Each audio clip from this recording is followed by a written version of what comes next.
Assalamualaikum warahmatullahi wabarakatuh. Pembacaan ringkasan khutbah Jumat Hazrat Khalifatul Masih Al-Khamis Ayyadahu Ta'ala bin Nasril Aziz yang beliau sampaikan pada khutbah Jumat tanggal 10 September tahun 2021 di Masjid Mubarak, Britania Raya. Berikut adalah pokok-pokok bahasan khutbah Jumat beliau sebagai berikut. Kemenangan-kemenangan pasukan Islam di wilayah Kekaisaran Romawi pada masa Khilafat Umar radhiyallahu ta'ala anhu, menaklukkan Damaskus, Fihl, Pesan, Tiberias atau Tabaria, Homs, Hamad dan sebagainya. Pada kesempatan khutbah Jumat tersebut, Hazrat Khalifatul Masih Ayyadahu Ta'ala bin Nasril Aziz menyebutkan lebih lanjut mengenai berbagai kejadian pada masa Khalifah Umar radhiyallahu ta'ala anhu. Kemudian beliau juga setelah menyampaikan khutbah Jumat mengenai Khalifah Umar, beliau juga membahas mengenai para almarhum dan almarhumah Ahmadi di beberapa negara. Kita mulai dengan pembahasan Khalifah Umar. Huzur Ayyadahu Ta'ala bin Nasril Aziz menyampaikan mengenai penaklukan Damaskus di Syam atau Suriah. Damaskus pada masa Khalifah Umar radhiyallahu ta'ala anhu merupakan wilayah jajahan Romawi. Dan karena kebijakan Romawi memusuhi Khilafat Umar ya, jadi atau memusuhi umat Islam ya di bawah Khalifah Umar radhiyallahu ta'ala anhu, dan peperangan berlangsung. Kemudian pasukan Muslim terlibat dalam serangkaian peperangan dengan wilayah Romawi yang dalam hal ini adalah Damaskus. Akhirnya pasukan Muslim mengepung Damaskus selama beberapa bulan, yaitu pada masa khalifah yang pertama, yaitu Khalifah Abu Bakar radhiyallahu ta'ala anhu. Dan segera setelah wafatnya Khalifah Abu Bakar radhiyallahu ta'ala anhu, kemudian terpilihnya Khalifah Umar radhiyallahu ta'ala anhu, kemudian umat Muslim memperoleh kemenangan atas Romawi di Damaskus. Huzur menyampaikan beberapa peristiwa secara rinci yang terjadi setelah kemenangan umat Islam di Damaskus, yaitu yang terjadi pada masa Khalifah Umar radhiyallahu ta'ala anhu. Menaklukkan Fihl, sebuah tempat bernama Fihl di Syria atau Suriah, juga ditaklukkan oleh pasukan Muslim pada masa Khalifah Umar. Hazrat Umar radhiyallahu ta'ala anhu telah memerintahkan bahwa umat Islam pertama-tama harus fokus dahulu menaklukkan Damaskus. Jika telah berhasil, maka mereka harus pergi ke Fihl, sebuah tempat bernama Fihl. Setelah tanah-tanah ini ditaklukkan dan kaum Muslim terbukti menang atas pasukan Romawi, Khalifah Umar radhiyallahu ta'ala anhu kemudian menginstruksikan pasukan Islam agar tanah-tanah itu tetap dibiarkan dikelola oleh pemiliknya. Hanya sebagian tanah saja yang digunakan untuk pembangunan masjid. Jika tidak, pemiliknya akan tetap mempertahankan tanahnya. Jadi setelah menaklukkan, diadakanlah perjanjian antara pimpinan umat Islam dengan perwakilan warga yang tertaklukkan, dan hasilnya adalah sedemikian rupa. Sebuah daerah bernama Besan juga ditaklukkan pada masa Khalifah Umar. Setelah kemenangan Fihl, kaum Muslim berkemah di luar Besan. Di masa itu, berita tentang kerugian yang diderita oleh orang-orang Romawi di tangan umat Islam telah menyebar. Kaum Muslim mengepung Besan selama beberapa hari Setelah itu beberapa orang dari Besan keluar untuk berperang, namun mereka dikalahkan oleh pasukan Muslim. Penduduk Besan yang lain kemudian akhirnya menyerah dan menyetujui syarat-syarat perjanjian dengan pihak Islam. Penaklukan Tiberias atau Tabariyah. Tabariyah juga ditaklukkan pada masa Hazrat Umar radhiyallahu taala anhu. Ketika Tabariyah ditaklukkan, warga mereka meminta menghadap Syurahbil atau Syarjil, pemimpin Muslim yang sebelumnya telah memimpin penaklukan Fihl dan Besan. Warga Tiberiyah ini datang kepada pimpinan umat Islam untuk mencari perjanjian kesepakatan. Mereka, yaitu penduduk Tabariyah, sepakat terhadap syarat-syarat yang sama yang juga disepakati oleh penduduk Damaskus. Dengan syarat setengah dari rumah-rumah di kota-kota dan desa-desa mereka akan dikosongkan agar nanti dihuni oleh umat Muslim. Selanjutnya adalah penaklukan Homs. Homs juga ditaklukkan pada masa Khalifah Umar radhiyallahu taala anhu. Ini adalah tempat yang terkenal di Suriah dan sangat penting. Orang-orang Homs sendiri maju untuk memerangi kaum Muslim yang mengakibatkan kekalahan mereka. Saat itu cuaca sangat dingin dan orang-orang Romawi percaya pasukan Islam tidak akan mampu berperang lama di tempat terbuka. Tercatat dalam catatan sejarah bahwa orang-orang Romawi memiliki sepatu kulit, namun kaki mereka membeku. Sedangkan orang-orang Islam hanya memiliki sepatu biasa. Meskipun demikian, yaitu dingin, umat Muslim tetap teguh, dan ketika dinginnya berlalu dan bangsa Romawi menyadari bahwa pasukan Islam tidak dapat dikalahkan, akhirnya orang-orang di kota Homs meminta untuk sebuah perjanjian, perjanjian kesepakatan dengan pimpinan Muslim. Pertempuran Marj Ur-Rum dan Hamad.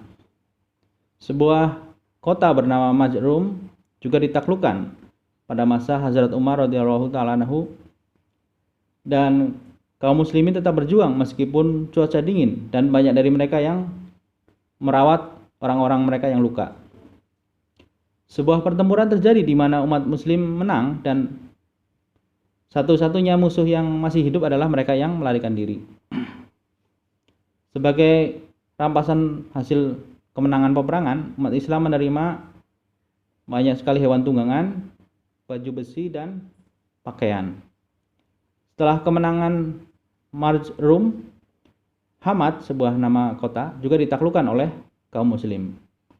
Orang-orang Hamad menyetujui persyaratan perjanjian, dan kemudian kaum muslimin melanjutkan untuk menaklukkan sebuah negeri namanya Salamia. Selanjutnya adalah penaklukan Lazikiyah, atau nama lainnya adalah Laedokia. Kemudian kaum muslim melanjutkan untuk menaklukkan Lazikiyah. Orang-orang Lazikiyah melihat kaum muslim mendekat. Mereka lalu menutup pintu gerbang masuk kota, dan memulai persiapan peperangan. Kaum muslim mengepung kota Lazikiyah itu. Pimpinan umat muslim yaitu Hazrat Abu Ubaidah radhiyallahu taala anhu menetapkan bahwa pengepungan akan memakan waktu yang sangat lama dan bahkan kemenangan pun tidak akan terjamin. Oleh karena itu, Hazrat Abu Ubaidah menyusun rencana di mana berbagai parit digali di pinggiran kota yang dapat menyembunyikan kuda-kuda pasukan muslim dan para penunggangnya. Keesokan paginya, ketika orang-orang Lazikiyah tidak bisa lagi melihat kaum muslimin dan mengira pasukan muslim telah jauh pergi, orang-orang Lazikiyah ini merasa senang. Lalu mereka membuka gerbang kota dan keluar tembok kota. Di luar dugaan mereka, secara tiba-tiba pasukan muslim memasuki kota dan menaklukkan kota itu. Dengan demikian, orang-orang Lazikiyah terpaksa mengadakan perjanjian dengan kaum muslimin. Namun orang-orang Lazikiyah ini dibolehkan mempertahankan kepemilikan kastil-kastil mereka, sedangkan umat muslim diizinkan membangun masjid. Selanjutnya adalah penaklukan Kinasrin, sebuah kota ya di wilayah Romawi, jajahan Romawi di wilayah Timur Tengah ya, khususnya di Syria atau Palestina ya. Kaum muslim melanjutkan untuk menaklukkan Kinasrin. Orang-orang Kinasrin berkemah di luar kota mereka untuk memerangi kaum muslim. Akhirnya kaum muslim terbukti menang atas mereka dan sebuah perjanjian disepakati. Ada beberapa yang masuk ke kota dan mengunci diri. Pimpinan umat muslim yaitu Hazrat Khalid bin Walid radhiyallahu taala anhu mengatakan kepada warga Kinasrin bahwa Allah Ta'ala akan memungkinkan umat Islam untuk mencapai mereka, atau Allah Ta'ala akan menyampaikan mereka kepada umat Islam, dan bahwa taktik mereka akan sia-sia. Akhirnya penduduk kota Kinasrin menyadari kesalahan mereka dan mereka pun menyerah. Karena apa yang telah terjadi, diputuskan bahwa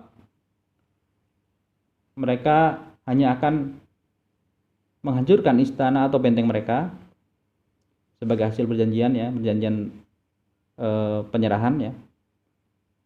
Kemudian penduduk Kinasrin diberi jaminan keamanan. Penduduk Kinasrin diberi izin mempertahankan tanah mereka dan hanya sebagian tanah saja yang digunakan oleh umat Islam. Itu pun untuk membangun masjid. Selanjutnya adalah penaklukan Kaisaria, sebuah negeri ya atau sebuah kota ya. Terjadi pada masa Khalifah Umar radhiyallahu taala anhu. Beliau mengutus panglima bernama Yazid bin Abu Sufyan radhiyallahu taala anhu. Yazid di sini adalah kakak Muawiyah ya, putra, dan dia adalah putra Abu Sufyan. Jadi Yazid di sini bukan Yazid bin Muawiyah tapi Yazid bin Abu Sufyan, kakaknya Muawiyah. Pasukan sejumlah 17.000 orang Islam di bawah pimpinan Yazid bin Abu Sufyan mengepung sebuah kota bernama Kaisaria. Pada waktu itu adalah sebuah kota besar dan dijaga oleh tentara Romawi yang sangat banyak. Tentara Romawi menyerang kaum muslimin tapi tidak berhasil memenangkan peperangan dan bahkan mengakibatkan 80.000 tentara mereka terbunuh dalam peperangan, dan termasuk mereka yang melarikan diri. Jumlah ini mencapai 100.000 ya, tentara Romawi. 20.000 berarti melarikan diri. Salah satu panglima Islam yaitu Hazrat Ubadah bin Samit radhiyallahu ta'ala anhu, seorang sahabat yang juga pernah ikut perang Badar, juga ikut dalam peperangan Kaisaria ini. Dia bertindak dengan sangat berani dan menyemangati kaum muslimin dan mengatakan kepada mereka bahwa setiap kali dia memimpin kaum muslim ke medan perang, mereka selalu menang. Beliau mengatakan kepada mereka bahwa beliau akan tetap di garis depan peperangan dan siap menyerahkan nyawanya jika diperlukan. Akibatnya kaum muslim berperang dengan penuh semangat melawan Romawi dan terbukti menang. Kemudian Huzur Ayyadahullah Ta'ala bin Nasril Aziz menyampaikan bahwa beliau akan melanjutkan pembahasan mengenai Khalifah Umar radhiyallahu ta'ala anhu di khutbah Jumat yang mendatang. Selanjutnya ialah bahasan mengenai sholat jenazah setelah Jumatan. Jadi setelah selesai sholat Jumat nanti, beliau mengumumkan bahwa beliau akan mengimami sholat jenazah gaib ya untuk beberapa almarhum dan almarhumah. Pertama adalah Hadijah Sahibah ya, atau Ibu Hadijah, istri dari Bapak Maulwi Kiai Muhammad Alwi Sahib, Sabik Mubalik atau mantan Mubalik Kerala. Almarhumah meninggal beberapa hari yang lalu. Innalillahi wa inna ilaihi raji'un. Sesungguhnya kita adalah milik Allah Ta'ala dan kepadanya kita akan kembali. Almarhumah memiliki banyak kualitas yang hebat. Almarhumah meninggalkan 2 putra dan 5 putri. Semoga Allah Ta'ala memperlakukannya dengan maghfirah dan rahmat. Amin. Jenazah selanjutnya ialah Malik Sultan Rashid Khan Sahib yang meninggal pada malam hari antara tanggal 22 dan 23 Agustus tahun 2021. Innalillahi wa inna ilaihi raji'un.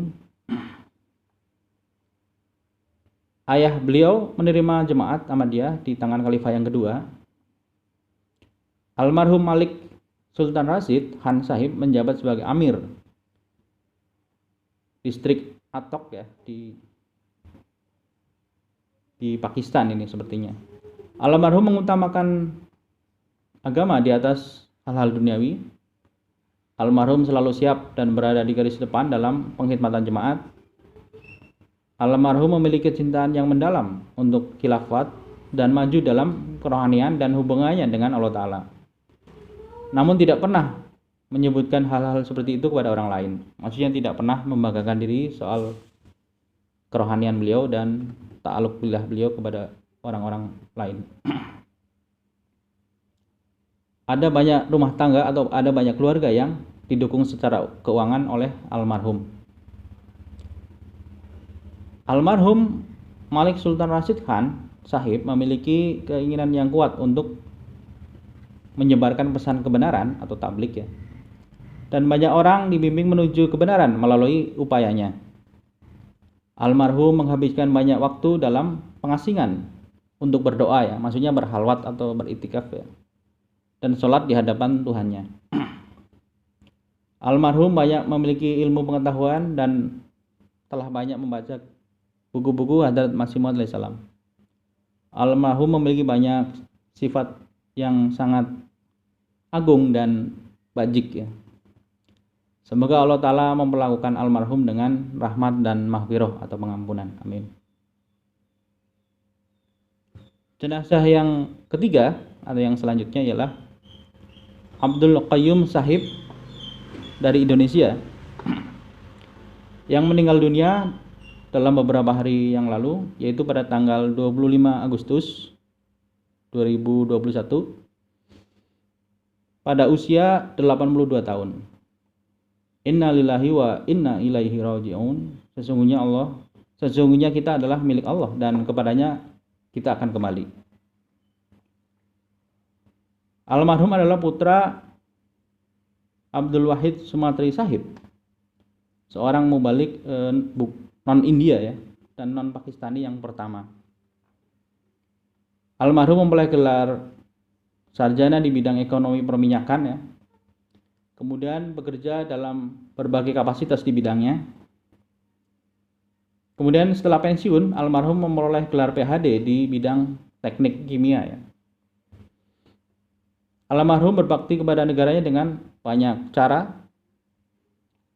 Almarhum mengusulkan formula untuk gas alam cair kepada pemerintah yang nantinya membantu pemerintah negaranya menghasilkan keuntungan sebesar 110 miliar dolar Amerika. Dengan cara ini, bahkan di negara-negara di mana Ahmadiyah dianiaya, para Ahmadi terus melayani negara mereka hingga ke level yang tertinggi. Almarhum menerima berbagai penghargaan dari pemerintah dan menerima pemakaman militer karena jasanya yang luar biasa. Almarhum sangat peduli dan menghormati baik keluarga maupun mubalik jemaat. Almarhum sangat baik kepada mereka yang bekerja di bawahnya. Bahkan karena perlakuannya yang baik, seseorang dari mereka, yaitu mereka yang bekerja di bawah pimpinan beliau, diarahkan oleh beliau untuk membaca kitab-kitab atau buku-buku dari pendiri Jemaat Ahmadiyah, dan kemudian orang itu menerima Jemaat Ahmadiyah. Almarhum Abdul Qayyum Sahib sangat mencintai jemaat dan khilafat. Almarhum berada di garis depan dalam memberikan pengorbanan atau bantuan apapun yang diperlukan. Ketika Khalifah keempat Hazrat Mirza Tahir Ahmad rahimahullahu ta'ala berkunjung ke Indonesia, yaitu pada tahun 2000, beliau, yaitu Khalifah keempat, tinggal di rumah almarhum Abdul Qayyum Sahib. Almarhum tidak pernah menyembunyikan fakta atau kenyataan bahwa beliau adalah seorang Ahmadi di lingkungan pekerjaannya atau lingkungan kawan-kawannya. Dan almarhum selalu senang atau bangga akan fakta ini, yaitu bahwa beliau adalah seorang Ahmadi. Almarhum memberikan jasa yang besar dan pengorbanan keuangan dalam hal pembangunan masjid-masjid, jemaat wisma atau semacam rumah tamu, dan bangunan-bangunan lain kepunyaan jemaat. Semoga Allah Ta'ala memperlakukan almarhum Abdul Qayyum Sahib dengan rahmat dan maghfirah atau pengampunan. Jenazah yang selanjutnya ialah Daud Razak Yunus Sahib dari Benin, Afrika, yang meninggal dunia pada tanggal 27 Agustus. Innalillahi wa inna ilaihi raji'un. Almarhum salah seorang Ahmadi awalin di Benin. Keluarganya belum Ahmadi. Semoga Allah Ta'ala memungkinkan mereka untuk menerima jemaat. Almarhum adalah anggota jemaat yang terpelajar dan memperoleh gelar MA di Prancis. Almarhum seorang yang sangat saleh dan rajin sholat. Almarhum mencintai pendiri jemaat dan para penerusnya atau para khalifahnya, dan biasa mempelajari buku-buku karya mereka. Almarhum juga menjabat dalam beberapa waktu sebagai ketua Humanity First di Benin, Afrika. Almarhum mempersembahkan berbagai pengorbanan finansial serta tanah kepada jemaat. Semoga Allah memperlakukan almarhum dengan rahmat dan maghfirah. Amin. Demikianlah ringkasan khutbah Jumat ya. Khalifatul Masih yang kelima pada tanggal 10 September tahun 2021. Dan ada hal yang perlu disampaikan di sini, bahwa sebelum khutbah Hazrat Khalifatul Masih menyampaikan salamnya ya, Assalamualaikum warahmatullahi. Dan tak lupa seperti biasa juga beliau mengucapkan syahadat, Asyhadu alla ilaha illallah wahdahu la syarikalah wa asyhadu anna Muhammadan abduhu wa rasuluh. Lalu beliau juga mengucapkan ta'awudz ya, doa perlindungan dari setan. Amma ba'du fa'udzu billahi minasyaitonir rajim. Dan surah Al-Fatihah. Bismillahirrahmanirrahim. Alhamdulillahi rabbil alamin. Ar-Rahmanirrahim. Maliki yaumiddin. Iyyaka na'budu wa iyyaka nasta'in. Ihdinas siratal mustaqim. Siratal ladzina an'amta 'alaihim ghairil maghdubi 'alaihim waladdallin. Amin. Itu di awal khutbahnya ya, yang biasanya beliau sampaikan. Kemudian di akhir khutbahnya beliau juga menyampaikan di khutbah kedua ya. Di khutbah kedua juga beliau menyampaikan doa berikut ini ya. Doa pujian dan istighfar atau syahadat juga ya. Ini di khutbah kedua. Alhamdulillahi nahmaduhu wa nasta'inuhu wa nastaghfiruhu wa nu'minu bihi wa natawakkalu alaihi wa na'udzu billahi min syururi anfusina wa min sayyiati a'malina. May yahdihillahu fala mudhillalah wa may yudlilhu fala hadiyalah. Wa nashhadu an la ilaha illallah wa nashhadu anna Muhammadan abduhu wa rasuluh. Ibadallah rahimakumullah. Innallaha ya'muru bil 'adli wal ihsan wa ita'i dzil qurba wa yanha 'anil fahsya'i wal munkari wal baghi ya'idukum la'allakum tadhakkarun. Uzkurullaha yadhkurkum wad'uuhu yastajib lakum wa la dzikrullahi akbar.